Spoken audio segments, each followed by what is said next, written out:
বাংলাদেশ রাষ্ট্রটাকে দাঁড়াইতে দেয় না, এবং সেই জন্যই আমাদের বারে বারে রক্ত দিতে হয়।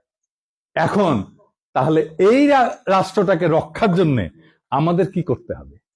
ছাগল যেন গাছে মুখ না দেয়, তাহলে আমাদের বেড়া তৈরি করতে হয়, ঠিক তো?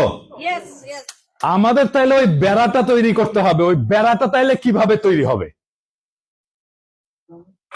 বেড়া তৈরি করার পরিকল্পনাটা এখন আমাদেরকে করতে হবে। বেড়া হয়ে উঠবো আমরা প্রবাসী বাংলাদেশিরা, 2 কোটি প্রবাসী বাংলাদেশি, আমরা আমাদের রাষ্ট্রের চারপাশে বেড়া হয়ে থাকবো, এবং এই বেড়াটাই বাংলাদেশ রাষ্ট্রকে, তার ভবিষ্যৎকে রক্ষা করবে, যেন আমাদের ভবিষ্যৎ প্রজন্মকে আর রক্ত দিতে না হয়, আর লড়াই করতে না হয়।